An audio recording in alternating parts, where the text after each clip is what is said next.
Train stations. They're mundane to some, but vital to everyone, even those that don't use them. The stations and the trains that they allow people to use often don't get the consideration that they deserve when it comes to people's decisions to use a train to get where they need to go, but there's little doubt that they can influence that decision. A good train station can be the make or break thing that can have many people enjoy a trip or even consider using a train in the first place. And a really good train station becomes a mark of pride as well as an essential facility of your community and can transcend its mundane lot in life to become something that a community actively clamors to see improvements to. And thankfully, there are quite a few examples of that here around my home city of Philadelphia, a city that, perhaps no thanks to me, is known for its bad train stations as much if not more for its good ones. But today, we look at the opposite end of that coin. What does it look like when we put in the time, effort, and most pertinently the cash to bring train stations up to a standard that matches or even exceeds what is seen internationally and sees the train station become a mark of pride that it ought to be? Let's have a look. From grand terminus stations for Center City to the jewels of neighborhoods and suburbs all around, let's have a look at a personal top 10 list of mine of the 10 best train stations of Philadelphia's regional rail network.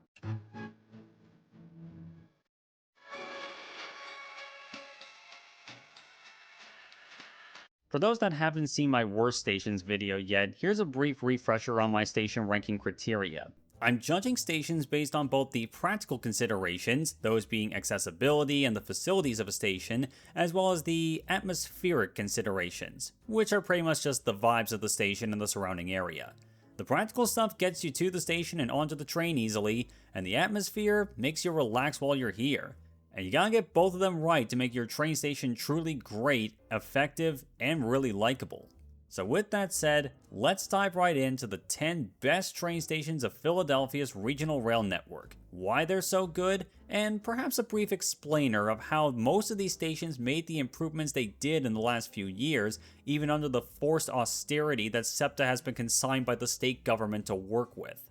So let's see the stations that are bringing Philadelphians back to the rails in spite of all the issues that it faces. And be sure to hit the like button and subscribe if you enjoyed the video, and if you have any stations that you think I missed or any that you particularly like, let me know down in the comments. Also, if you want to contribute to this channel and all the other future projects that I have down the line, I have a Patreon and a Buy Me a Coffee, link in the description. Alright, let's go. Number 10. Seacane. We start off this list with one that's perhaps not the most spectacular example, but call it an appetizer when it comes to making a good and functional train station for the modern age, especially when one considers where this station was a few years ago. Seacane Station on my beloved Media Wawa line is in many ways unremarkable, as it's a station just made to serve the community of Seacane in Delaware County, which because of this station has been a relatively popular commuter town for decades. But what makes the station itself great? Well, that's because it's a good example of the pure practical considerations that are all but mandatory to making a good train station for the modern age and beyond. For a start, the station has something that every single station on this list has: full, high-level platforms, which alongside the new wheelchair ramps and the pedestrian underpass from one side of the tracks to the other, allow someone to access the platform without having to use cumbersome stairs. This accessibility also allows the benefits of level boarding to be enjoyed by literally everybody, and not just people with accessibility needs, which in turn leads to an often understated benefit of these stations. They make the train faster. I'm not kidding. And you can tell too. I'll discuss that in detail in a future video, but stations like this have much more benefits than one might think. And unlike stations that just have mini-high wheelchair ramps, these stations are an actual example of the curb cut effect, wherein improvements for people with disabilities become improvements for all, and indeed a lot safer for all. But that's enough about platforms for a bit, because yeah, these platforms are the biggest benefits of good stations for multiple reasons. But then there's the fact that these are simply better stations to be around. The old station was all low-level platforms, and before the completion of the new station in 2019, the only station building was the old station building dating from the 1870s. I love old train station buildings, especially when they're well kept. Just look at this one, the next stop down the line at Morton, for example. But Seacane was not the most spectacular for the longest time. The old building, which is still here, is kind of split level given the level of the track, with the top level being less of a train station and more a place for SEPTA to store a bunch of stuff that also had a bathroom, while the bottom level was an auto tags and notary office, which sadly seems to have closed down. I love old train stations being used to house a business, as you'll see later on in this list, but for that to really win me over, the station as a whole has to strike a balance between housing a business while also being practical for passengers. There are stations that achieve that, as you'll see later on, but old Seacane didn't, largely because the train station aspect was seemingly neglected and stuck in the 1930s, if that. Well, with the dedicated infrastructure funding that SEPTA had under Pennsylvania Act 89 back when that was still a thing, SEPTA definitely brought this station into the modern day. Today, the old station building is still there for that purpose, but it now has a dedicated head house on the inbound side that gives you pretty much everything you could need for a train station. Plenty of seating, information screens, restrooms, even a water fountain. The main downside of this is the fact that, like most SEPTA stations, the head house and its waiting room are only open during the morning rush hours and a bit after, which was always stupid, but more so in the current day and age. It turns out people take the train to the city at other times in the morning, and people also need to use the bathroom before they get on said train at those other times too. Who would have thunk it? Another downside I could see would be the lack of a direct access from South Bishop Avenue to the inbound platform. But other than that, considering the very typical Delco suburbia that surrounds the station, Seacane is well suited for the present day. This station basically has the minimum I would want to see for a good station for the future of any rail network. It may not be a beauty queen, nor is it the superstar running back, but it's more the jaded millennial office worker who carries the office on their back while looking presentable for the networking event. But what can take this and advance it to levels beyond what you expect? Let's see. Number 9. Penn Medicine. The first of a number of stations serving the core of the SEPTA network to make the list, minor spoiler, Penn Medicine is an interesting case, as it's actually one of the newest stations on the network, and it's built to much more modern standards right from the jump. Serving as the first station on the core of the network for trains on the Media Wawa, Wilmington Newark, and Airport lines as they make their way into the city, Penn Medicine is located right next to one of the busiest parts of the city, University City, which is actually the station's original and many would argue its real name.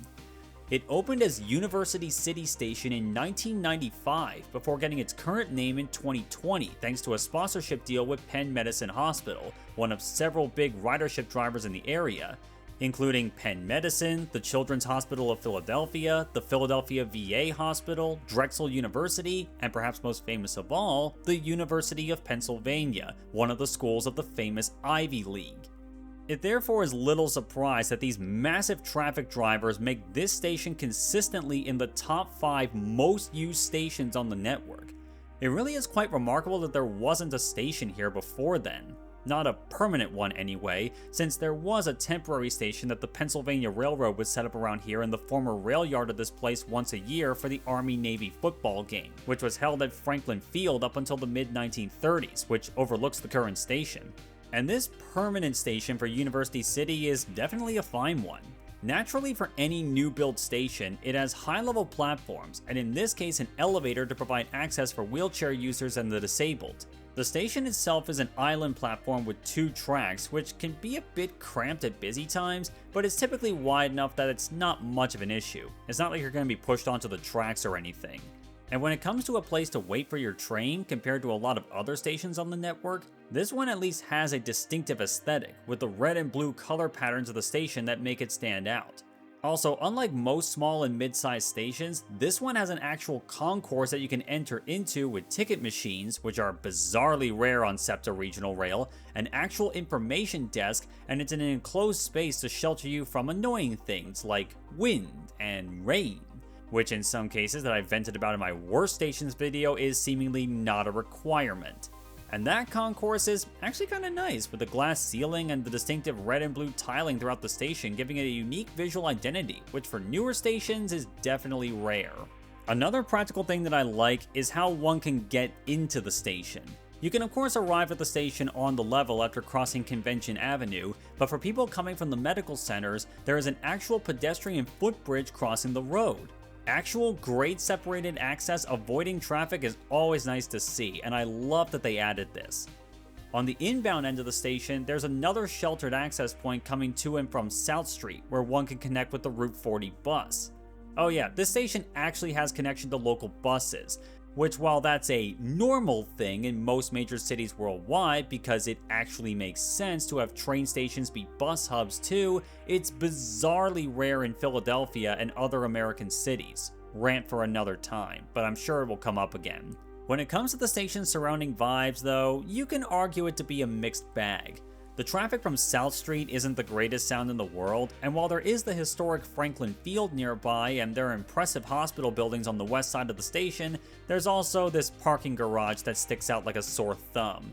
But on the east side, it's actually much nicer. Aside from the imposing sight of the High Line Viaduct, there's some nice gardens and sports grounds, which are part of UPenn's campus. So, while not the most remarkable, this station is very good from a practical perspective. It could probably do with an expansion in a scenario where the network gets higher usage, and maybe there'd be a way to add an actual bus loop rather than just a bunch of random curbside bus stops. And while the design is distinct, you could argue it to be distinctly University of Pennsylvania rather than distinctly University City. But other than that, Penn Medicine is solid and capable, and in a lot of ways, it's hard to ask for more than that. Number 8. Ambler. For this next one, we head up north to the Lansdale-Doylestown line, to a station that I think a few people I know expected to see higher on this list, but while it's good, I can't really rank it any higher. Yet. Ambler is one of the strongest examples of a rebuilt station on the network, and one in a place that really warrants it too. Ambler is not serving sprawled out suburbia, nor is it a pure park and ride in the middle of nowhere. It actually serves the borough of Ambler, a fairly dense and rather historic town in the northern suburbs of the city in Montgomery County with a population of about 6,800. The main thing that makes the station so good in the first place is where it's at. It's right next to the heart of the town and is an easy walking distance from it and several neighborhoods in town, making it very convenient for locals to access it by modes other than a car. And Ambler as a town has a lot to like about it, particularly its downtown strip surrounding Butler Pike, which runs past the station and is the main point of access for car drivers. As for the station itself, it was rebuilt in the 2010s to have full high-level platforms long enough to fit a 6-car train, with new shelters, accessibility ramps, and a new station building. It's a sort of SEPTA standard design though, so visually it's nothing remarkable. It's nothing compared to the old world charm of the old station from the Reading Company days that was used from 1888 to the time of the rebuild.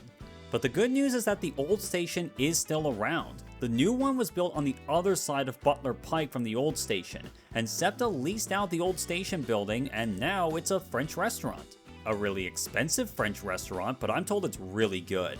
Plus, they have outdoor tables on the old platform, giving restaurant goers a chance to enjoy both the taste of French cuisine and the sights and sounds of trains. Very nice.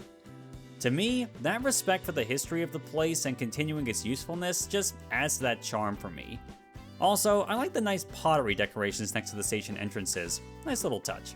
On the whole, it's a very good upgrade for a station that tends to get good ridership. So why do I say I can't rank it any higher than this? Well, that has to do with two things. The formulaic design of the station just makes it look unremarkable to the average passenger. Oh, you added wood trim to the ends of the shelters? What do you want, a cookie? The lack of canopies outside the occasional shelters and the one over the station building don't help that, I think.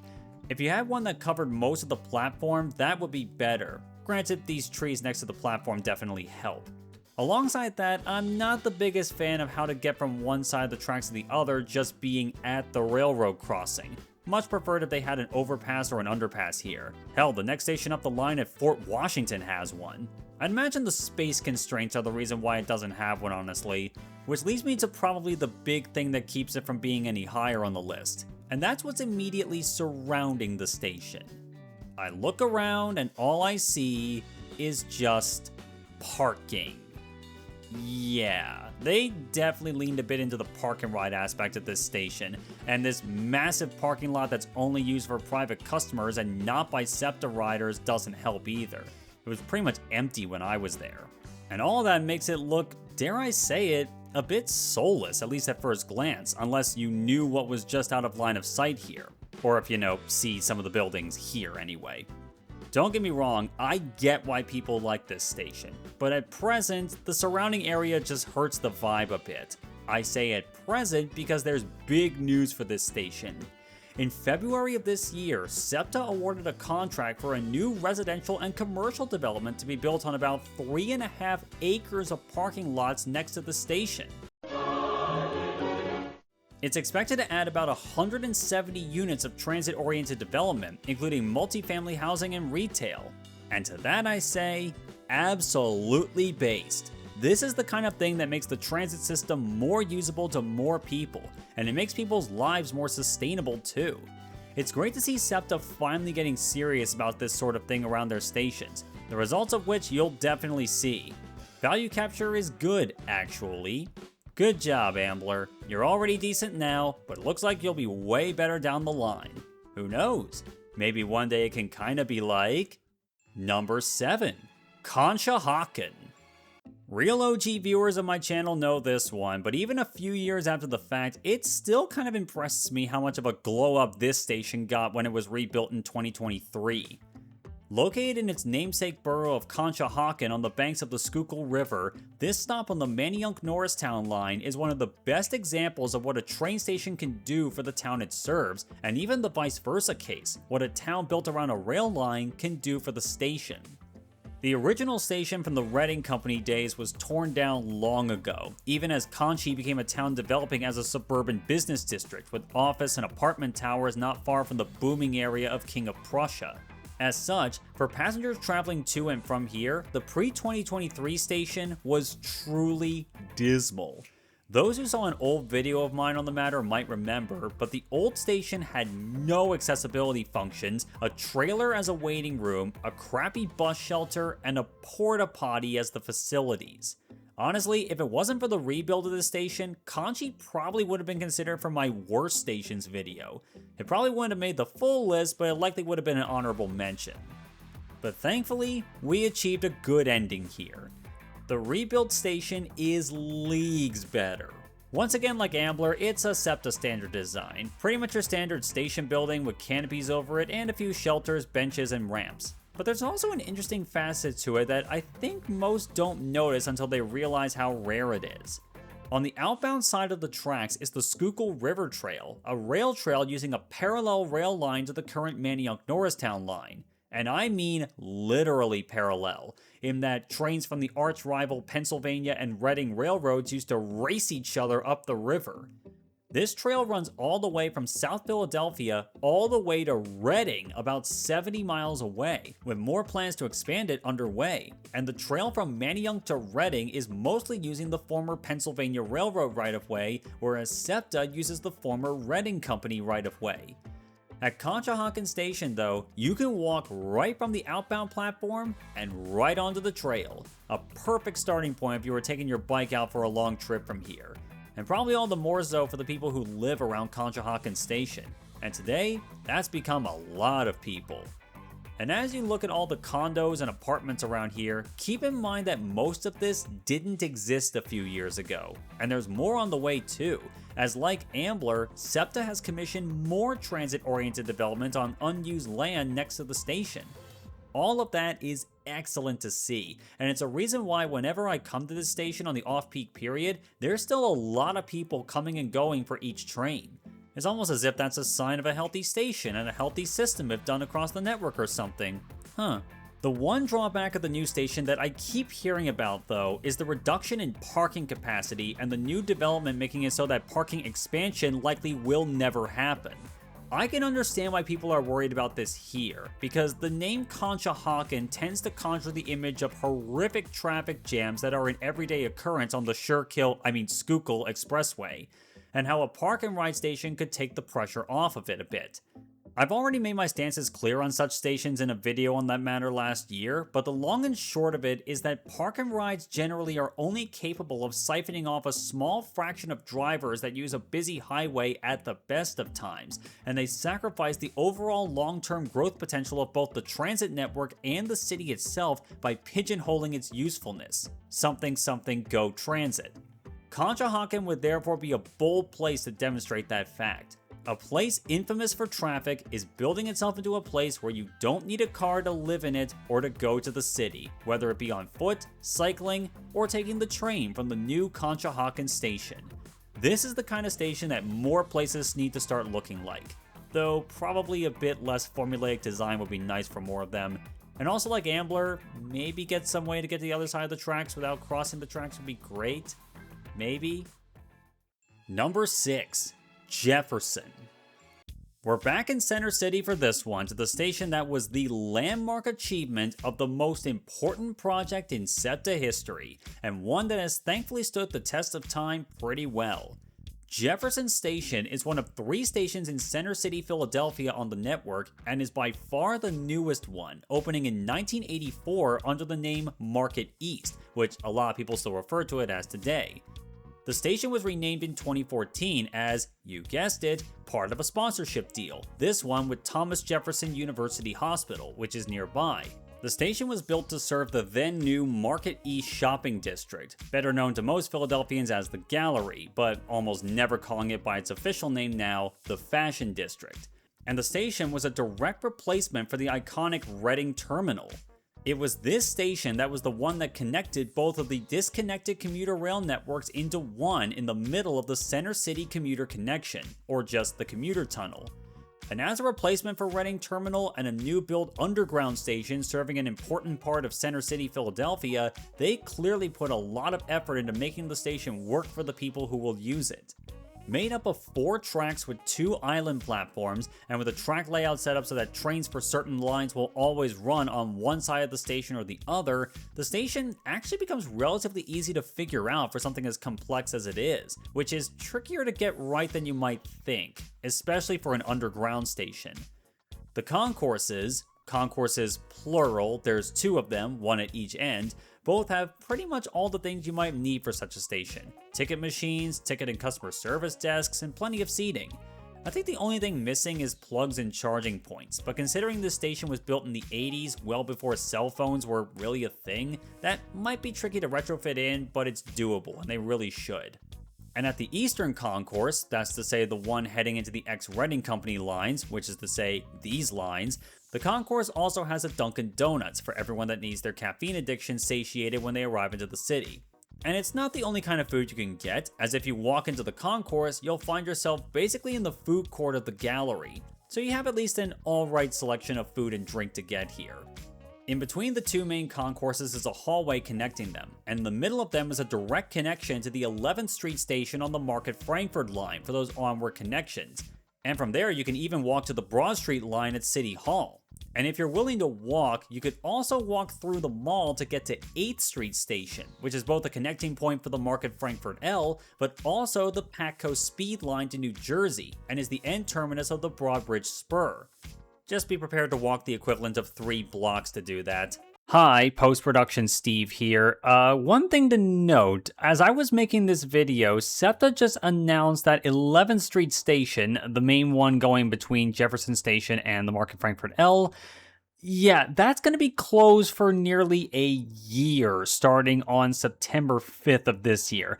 It's entirely for renovation work, particularly for accessibility improvements. So, yeah, if you're going to be connecting from the Market Frankfurt L to the SEPTA regional rail lines, you're probably going to have to do it at 8th Street Station or even 13th Street. You can walk along an underground passageway to get there, or even City Hall for that matter. So, yeah, the direct connection, not going to be available for the next year or so. Just wanted to get that out there in case it has not been made aware to you already. So, yeah, good luck with that, and glad more of you are going to be getting some steps in. That's really nice to see. Keep that physical activity going. Anyway, back to the video. At the eastern end, though, is one of my favorite aspects of this station. When you walk out into the West Concourse, you walk into the lower level of the old Reading Terminal building, which greets you with this beautiful mural showcasing the station's legacy. The terminal building is now part of the Pennsylvania Convention Center, which hosts events like the Philadelphia Auto Show, the Philadelphia Flower Show, and numerous others. And in a fantastic nod to its past, when passengers and other convention goers head up to the convention center, they walk into what used to be the old train shed of Reading Terminal itself, which retains the station's massive single-span roof as a truly grand entrance. And to add to that greatness, if you walk up the first level from Jefferson Station and go down this unassuming passageway out to street level and cross said street, Filbert Street in this case, you come to one of my favorite spots in the entire city, and the main kinda touristy place I can't help but love here.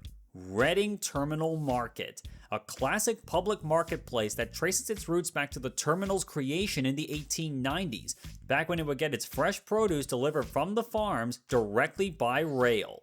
Today, the produce may be delivered by truck, but it still has a ton of that charm that's hard to match, and the food choices are excellent and extremely varied.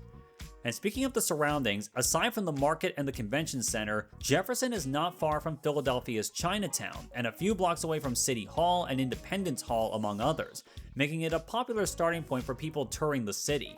Plus, the recently reopened Greyhound bus terminal across the street provides intercity bus connections to it as well. But the platform level is not devoid of life either. There's this striking series of brick murals on the walls at platform level, and the station can get quite a bit of natural light on the platforms on nice days. If I were to find gripes with it, it would mainly be some parts of the aesthetic where there's a lot of stainless steel around, which can be kind of hit or miss depending on how you look at it. Also, the lack of charging facilities is still kind of annoying in the present day.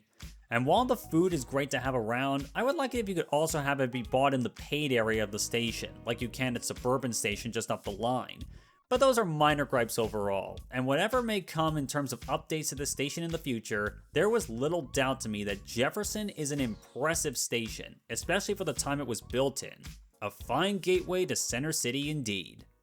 Number 5. Chestnut Hill West. The only terminus station to appear on this list, this one marks the point of the list where things start to look like it was straight out of what we think of when we think of the golden age of rail. The terminus station of the Chestnut Hill West line, and of course located in its namesake neighborhood of Chestnut Hill in northwest Philadelphia, Chestnut Hill West is a classic case of how seamlessly a train station fits into a historic neighborhood, and how they become locally beloved institutions, even more than a century after they were built. First, there's the station itself, of course. From a practical standpoint, it ticks all the boxes. Level boarding, which it's had for decades now, plenty of ways to access it, and good shelters to wait under, both with the old station building itself and this now iconic entrance shelter for passengers coming to and from Germantown Avenue, including those connecting to the line from several bus routes, including the busy Route 23, which was formerly a trolley line until the 90s, and you can still see the trolley tracks there too. For now. I'm totally not bitter. Totally not. Absolutely not. Why the heck are you saying that? And while the facilities tick the boxes of practicality, this is far from a cookie-cutter design. The charming original station building from the Pennsylvania Railroad days is still standing pretty, and is serving as both the waiting room for the station, again with SEPTA's dumb penchant for only opening the station for the morning rush hour and almost nothing else, while it's also being used for retail space too, in this case for a bank. And when it comes to where it's located along Germantown Avenue, well, it places it right in the heart of Chestnut Hill. And not in the sense like Ambler where it's near it, I mean it is in the heart of the neighborhood. You walk out the entrance and you find yourself right in the middle of the neighborhood's busy shopping strip and right amongst its shops and restaurants. On the flank of the station along Evergreen Avenue, it's right next to a tree-lined row of houses and small offices, which really adds to the charm of the area and on its own makes the station blend in all the better. At least the part of the station that isn't a parking lot. Yeah, there's a parking lot here too, next to the end of the platforms. And it looks like a dead zone compared to the lively and attractive station and surroundings. And this lot only has 58 spaces, so it's really only useful for probably the smallest demographic that will use this station, which is park and ride commuters. At best, it's only good enough for about an eighth or a ninth of the current ridership here. And if and when the system has higher ridership in the future, particularly here with new condos being built across the street from the station at present, that ratio will inevitably get lower because you can never increase parking capacity here, nor would anyone want to. You'd probably be crucified if you even mumbled that to your friend. Even its sister station of Chestnut Hill East, a 5-minute walk away, is better suited to the role of a parking ride with double the parking capacity. And even then, that's not much. It turns out fewer people drive to the train around here than people think, almost as if cars are deceptively weak in terms of their ability to carry people or something. It's therefore really heartening to me to see all these signs around for the Save the Train group, of whom their director, Bob Praviti, I talked to last year in the midst of SEPTA's budget crisis. Their work for Chestnut Hill, the Chestnut Hill West Line, and SEPTA in general will persist for a long time to come, because they know full well how much of a godsend this line, and by extension this station, are for the people here and all along the line to Center City and beyond. If a rail line and a train is able to spark that kind of love that you will unquestionably fight for it, that's truly a great rail line. And what better way to cap off a truly great line than with a great station like Chestnut Hill West? Well, maybe one other stop on this line. More on that in a bit. In the meantime, number 4, Ardmore. You know the old saying, good things come to those who wait? Well, that was very much the case at our next station today. Situated on the Amtrak Keystone Corridor, which carries SEPTA's busy Paoli-Thorndale line service, Ardmore is the newest station rebuild on our list today, having only opened to the public a few months ago in March 2026.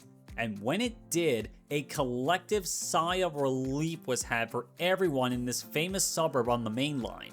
This is because not only did they do a great job at bringing a once depressing 1950s era Penzi Shack station into the modern age, but the people of Ardmore had to wait quite a bit to see it happen.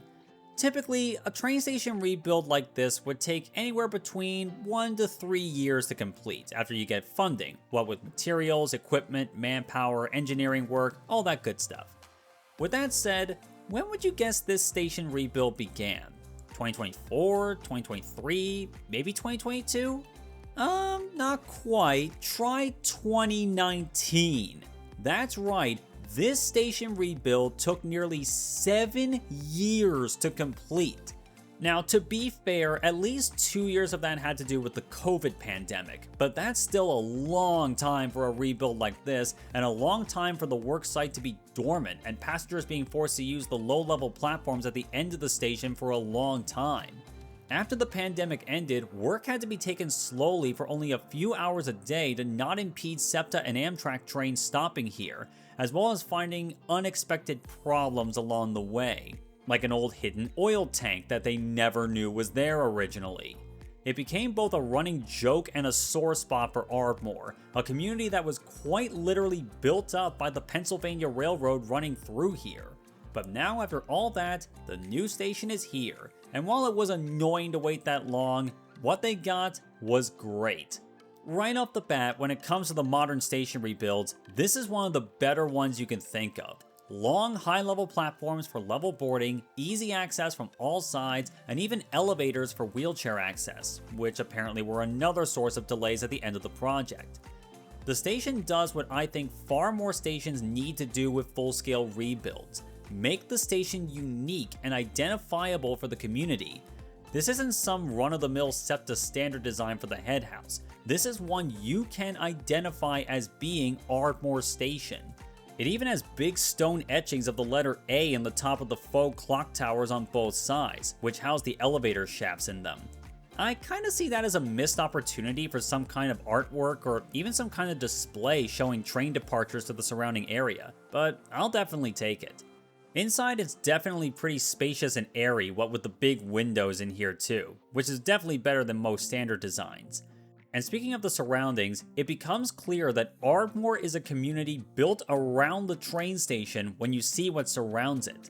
The station is right smack in the middle of town and is right between two of the liveliest parts of this lively suburb. On the inbound side is the historic main strip of the town along Lancaster Avenue, with shops, restaurants, and cafes.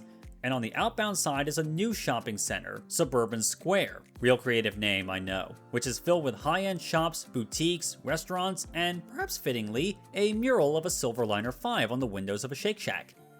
Opposite the Suburban Square is its parking lot, which sort of acted as a de facto parking lot for the station during the rebuild. But now that it's finished, the station has its own parking lot again, which is kind of a letdown in some ways, not least because they didn't keep the trees that the old station's parking lot had, which is probably one of the few good things I can say about the old station.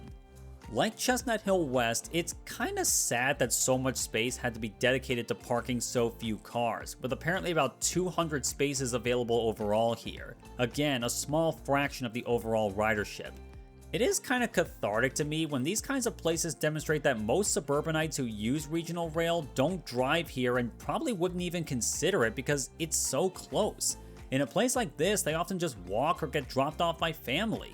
More of them should use connecting bus services too, but because SEPTA's bus services often are not run as a feeder to the trains, which is to say they run them wrong, that's not as common a ridership connection as it should be, even though 4 bus routes technically connect here.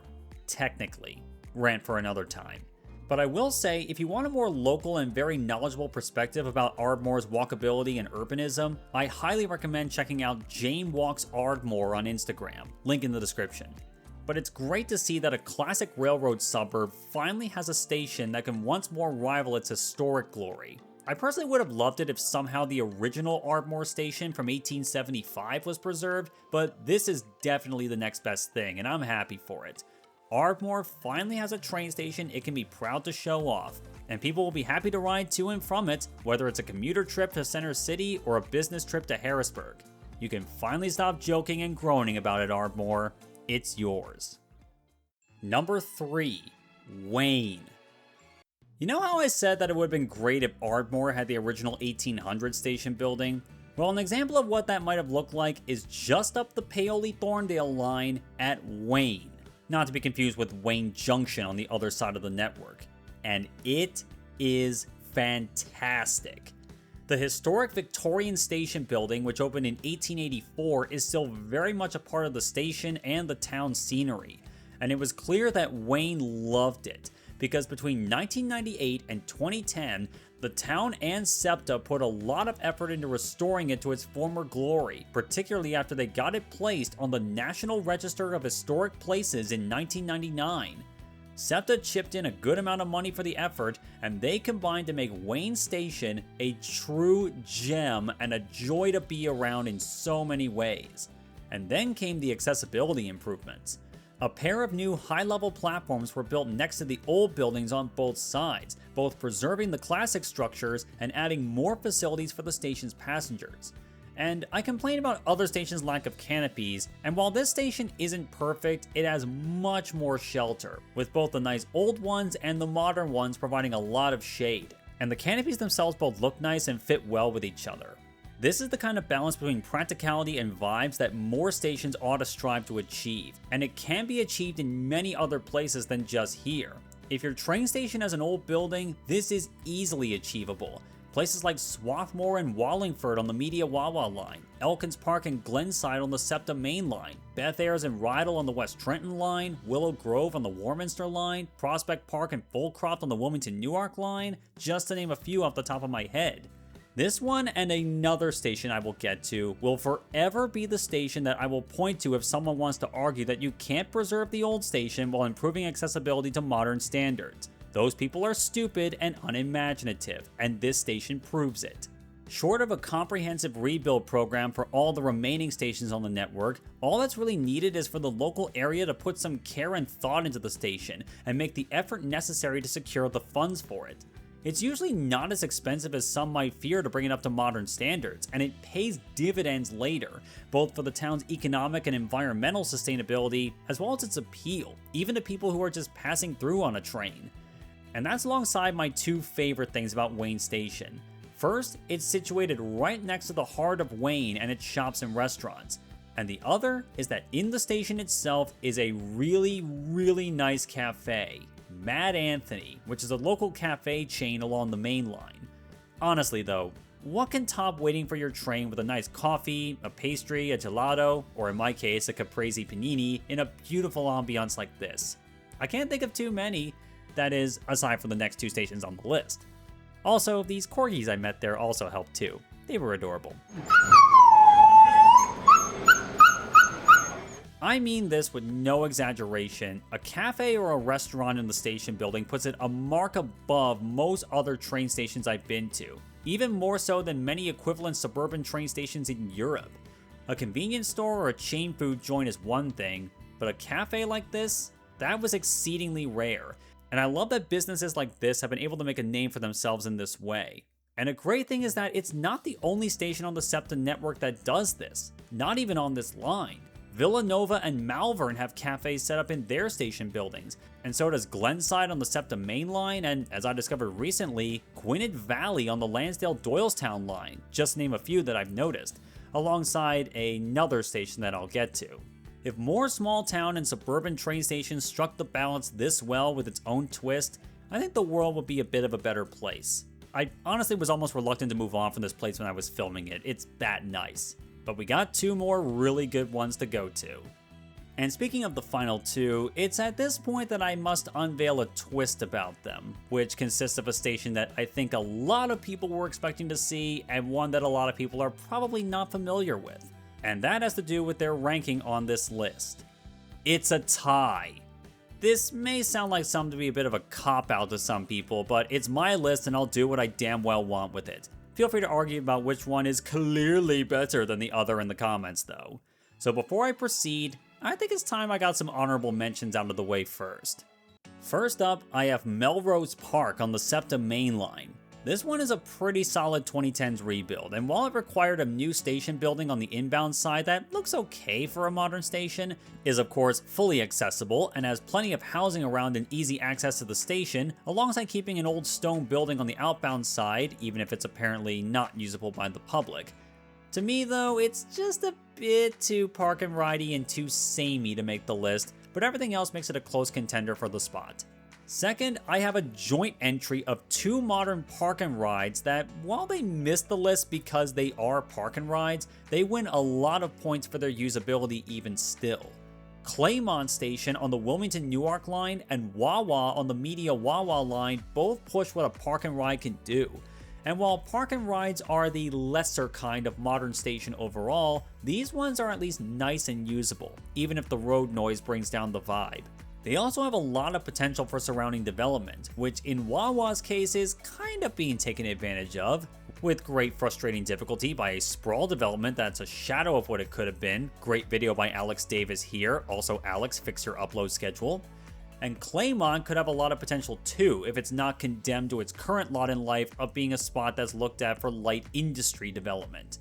At the very least though, while their current potential is limited, there's a lot of good things that can happen to them to make them less park and ridey. So here in the honorable mentions they go. Next up is Wayne Junction on the SEPTA main line, which underwent a major renovation in the early 2010s that massively improved how accessible and practical it is.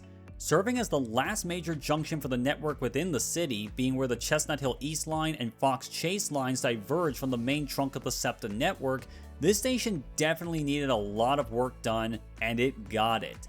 It may have some more SEPTA standard design buildings now, but you can also see the kind of Reading Company aesthetic that still stands proud here, particularly the old castle aesthetic on the entranceways. And with the area of Nicetown where the station is located envisioned to be the center of a future transit-oriented development plan, this station meets the practical considerations, has really nice artwork, and could crack the top 10 if development plans go through and make the station more usable to more people. And now we have perhaps the polar opposite to a place like Wayne Junction. I have Chalfont, all the way out on the far end of the Lansdale-Doylestown line. For some reason, most stations on the Lansdale-Doylestown line beyond Lansdale have fully accessible platforms, even if they're some of the least used stations on the network, and for some reason Doylestown doesn't, and so does a lot of the stations on the line's core? SEPTA, please make this make sense. These places serving some far-flung exurbs in the middle of Bucks County definitely seem like weird ones to put that early improvement work into, but Chalfont is the one that I like the best here. The station serves the borough of Chalfont itself, and has a high-level platform for the single track on this section of the line, which apparently includes some heat lamps that can be used during the winter. More stations need that, please. And definitely adding to how much I like it, the old Reading Company train station building is still here, even though it's not used, but it looks in good shape. Plus, it's a quick walk up to Chalfont's Main Street, where it really feels like you've stepped into small-town Pennsylvania. Just ignore the McMansion hell sprawl not far away here, that's likely the station's biggest source of park and ride traffic. Still, it's great to see this sort of rebuild take place for a place as little discussed as Chalfont. And if we had a proper passenger rail network for most of the state, it'd be nice to see a station like this become a point of inspiration. A good train station can be put anywhere, even a small town or exurb like Chalfont. And finally, a few people said that I seem to have a hate boner for the Trenton line on my worst stations list, and that's just because they were simply that bad. But I will admit, there are 2 stations on the Trenton line that I would consider for an honorable mention on the best stations list, since they're the only 2 stations that have received rebuilds in recent years. I can realistically only pick one here. It was either going to be Levittown or Croydon. And it's Croydon, no contest. Both of them are decent cookie-cutter station rebuilds, but while Croydon is the smaller of the 2 and is next to a Strode, at least it has some neighborhoods, stores, and restaurants, including a nice tap house next to the station. But Levittown is... well, it's Levittown. You look up hell sprawl in the dictionary and you'll find a picture of Levittown and its name as a synonym. That's an instant vibe damper. Plus, that same Strode as at Croydon, Bristol Pike, runs next to it too. At least Levittown has a nice pedestrian bridge that provides a convenient vantage point for photography and may make the station building look more impressive, but other than that, Croydon has the better vibes of an area and is just as practical for its riders. It makes that pick easy, though if Bristol Station ever gets rebuilt, that one would take Croydon's spot just as easily. However, before we get to the final 2, there is a rant that I must go on for a moment, as there is an elephant in the room to address, a station that I have disqualified from my list, even as an honorable mention. It's a station that's a very busy one, it received a rebuild in the late 2010s and is very well received by most people. The station I'm referring to is Paoli, one of the namesake stations of the Paoli-Thorndale line and recipient of one of the most dramatic rebuilds of the last couple of decades on the network. And I will admit, yes, in many ways, the rebuild is commendable. It dramatically improves accessibility, the design is unique even if it can be hit or miss from some angles, and allows for a better passenger experience than the Penzie shack it replaced. Well, kind of replaced, it's still there. But there was one massive mistake, and I mean mistake, that they made in building this station that counters much of the goodwill that I would have had otherwise. And that's where they put the platform when they rebuilt it. They built it as an island platform, in the middle of the right-of-way and eliminating 2 tracks in the process. Excuse me, what? What this ultimately means is that this rebuild has turned Paoli Station, one of the most important stations on the network, into a massive and borderline irreversible bottleneck for the entire Keystone Corridor, both for Amtrak and SEPTA. You ruined it. You ruined it and I'm leaving. And no, it doesn't matter that all trains stop at Paoli anyway. This decision removes flexibility and deletes line capacity. And honestly, it was not even necessary. You could have made this station 2 island platforms, one for each 2 tracks on each side, and that's it, problem solved. But no. Thanks to the problem I mentioned in the last video about transit agencies' inability to cooperate on most things, we get this abomination that's already proving to be a headache for everyone. I know this because I have a friend who works as a signaler for Amtrak, and there's plenty of days where he's had to work from Paoli Tower since this area is locally controlled, and he always dreads rush hour here, since the bottleneck at the station makes rush hour dispatching a complete nightmare. And bear in mind, this is already a problem for the Keystone Corridor now. Good luck in a future scenario where traffic for Amtrak and especially SEPTA see big expansions, like what SEPTA wants to do with their reimagining regional rail concept. If it gets to be too bad, it realistically leads to only one scenario that can rectify the problem, and that is to tear down the platform and basically build a whole new station with 2 island platforms to fix the issue. That's how much of a problem this has become, all because nobody was actually able to communicate or seemingly have any thought for the future of the Keystone Corridor. A++ job by all. Okay, rant over, video continue. Okay, after all that, it's time to get to my tie for number 1. As I said, one is a station that most people were expecting to see at the top, and the other is likely a surprise to most. Let's start off with the obvious one first. It's 30th Street Station. I think that anyone that knows anything about this city or American railroading is expecting this, and for very, very, very well justified reasons. I mean, look at this. This is what a major train station for a major city should be. As one of only 2 stations that serve all 13 lines of the SEPTA Regional Rail Network, as well as Amtrak trains on both the Northeast Corridor and Keystone Corridor and New Jersey Transit's Atlantic City line, 30th Street Station was built to be not just a practical train station, but a palace of the people, an architectural marvel made with the passengers who use it front and center in their minds. There's not many train stations where I see regular everyday users stopping to take pictures of it, but 30th Street is definitely one of them.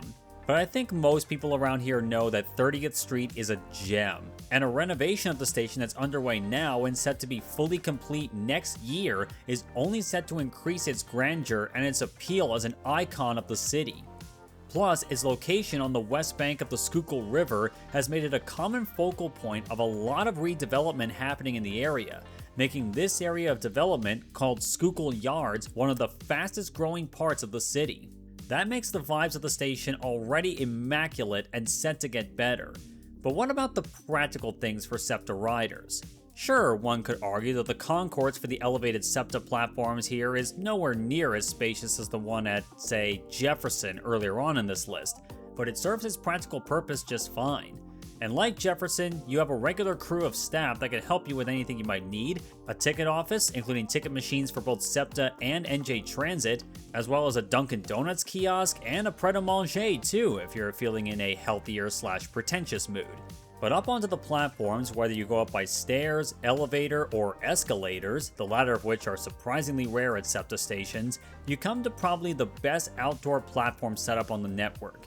It may be outdoors, but the wrought iron canopies covering the entire platform area that date back to the station's construction in the 1930s serve as really effective coverage of the platforms, while allowing the breeze coming off the river to make things cooler in the summer. And they have plenty of seating too, both with benches and more unofficial ones that work just as well. Also, with 6 tracks serving the regional rail lines, it may seem like a complicated station to get used to, but it really isn't. And that's for many reasons that I will explain in a dedicated video about 30th Street that is in the works as of this video's release. That's right, a 30th Street Station documentary is in the works. That's just how much there is to say about this place and how much I love it. But the long and short of it is that 30th Street Station is the perfect gateway to the heart of Philadelphia. A certain step up from Jefferson and far superior to Suburban Station, which is its own can of worms. It's both an incredible vibe of a place that's only set to get better in the coming years, and is also built as a very purposeful and practical train station. So that leaves one to wonder, what is this other secret station that I think is tied with it for the number 1 spot on this list? Well, it's certainly not another big station that moves thousands of passengers a day through Center City. It's a smaller station, but one that could well be the perfect small train station. Easily the best in America that I've yet been to. Let's get on board and head up there.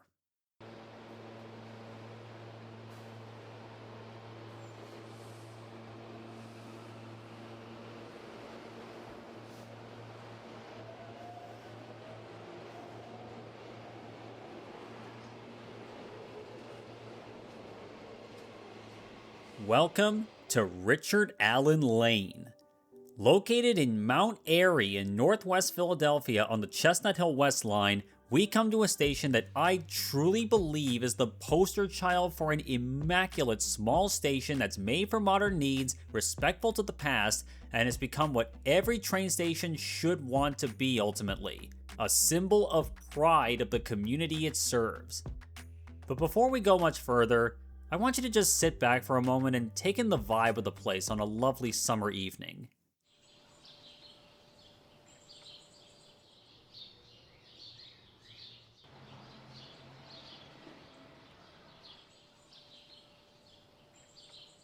If you had told me this was a scene from a movie showing a fictional, idyllic little train station, I probably would have believed you otherwise. So now that we have established that the vibes here are immaculate, let's get into the fact that this station not only does match every single need in terms of accessibility, but it does so while not only keeping the station's original character, but enhancing it. The station was rebuilt with high-level platforms between 2010 and 2011, and the platform shelters on both sides of the tracks, as well as the iconic pedestrian footbridge over the tracks, were not replaced, they were restored. They kept everything about their original charm and character and polished them up for the rebuild, while the platform rebuilds and accessibility improvements made it so that it can be a much more practical station and not just a beauty queen. This to me has become an ideal of what a rebuilt station should be. Brought up to modern standards, but keeping what made the station special very much alive. Kind of like a mini version of 30th Street in that sense. And that goes beyond just the shelters, the platforms, and the footbridge too. On the inbound side, the station connects directly into a couple of trails leading into the neighborhood, making it very easy to use the station for people walking to it, which is the overwhelming majority.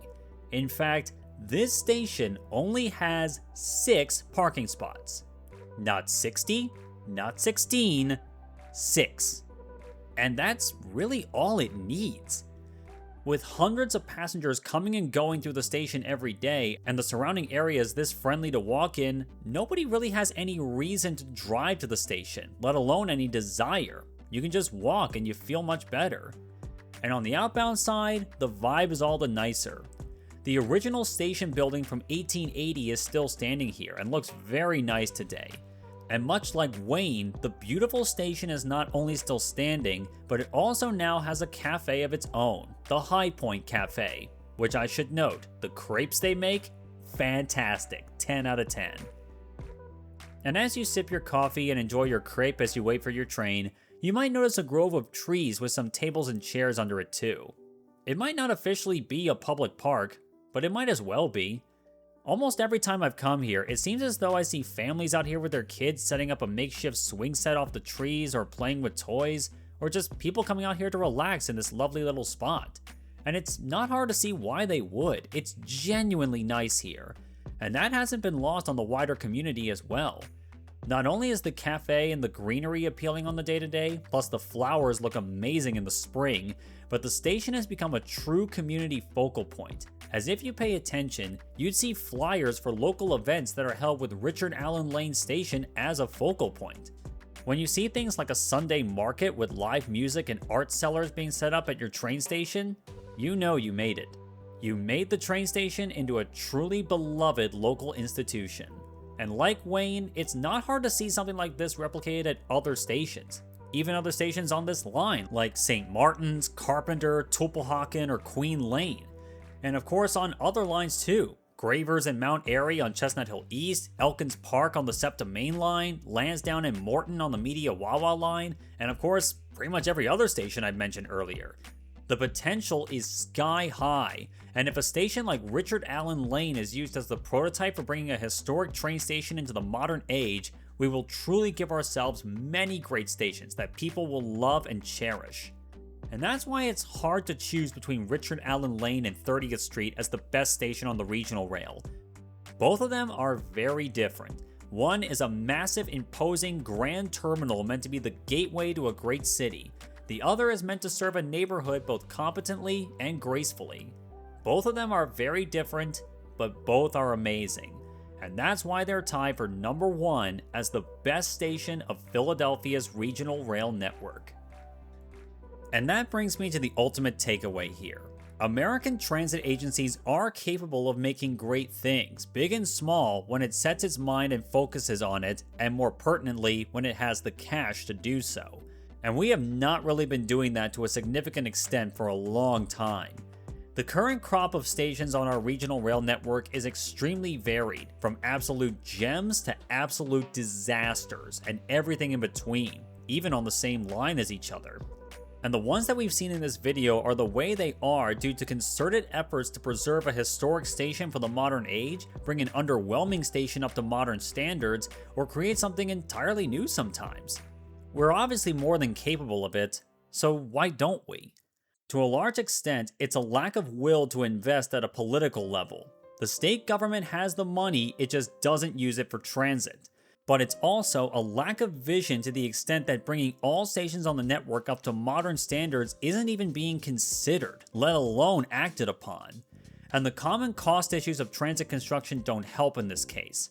I've heard it neatly put in some transit activist circles that SEPTA was an agency created to preserve transit, not to expand transit. To an extent, that preservationist mindset has worked for them, particularly when one considers the size of the network that we still have. However, that mindset has also meant that they are constantly in survival mode, and they rarely get the chance to advocate for themselves, particularly in the post-1980s environment. And the agency has never been pushed to reach a goal of ridership, or really anything else for that matter. The cases that we see here were the result of either other entities making big strides, the local communities actively campaigning for improvements to their stations, or occasionally SEPTA themselves putting in an effort to a specific area, perhaps with the idea of pushing it forward but getting those hopes dashed by wider issues. The topic of how we get the city's transit system to the place it needs to be in order to make wide-reaching service improvement and expansion is a long and complicated one, and is a topic of a white paper video that I'm working on as a long-term project. But while that's taking place, there's a lot that can be done now. If you live near a train station that you know can be far better than it is, get interested, get organized, get yourself and your friends involved. Because it can turn out that the humble train station can be far more interesting and far better for the people it serves than you might at first think. It might be daunting, even for a relatively small thing like a train station rebuild going up against wider issues. But every fight to improve transit for the future is worth the effort for everyone, and you might be surprised when you can pull out an easier win than you might fear. And if you're not sure where to start, I definitely recommend the book If You Want to Win, You've Gotta Fight by transit advocate extraordinaire Carter Lavin. It doesn't mince words, it tells you the things that can work to win the fight, big or small. And that's because the places that have some of the best stations on this list fought for them and won, and that fight can start with you. Because at the end of the day, a better train station makes the place you live in better. Not merely for the vibes, the transit service improvement, or the business and development potential, but as being another fight that was won in the ongoing effort that can be conquered to make far better for the future how we get around.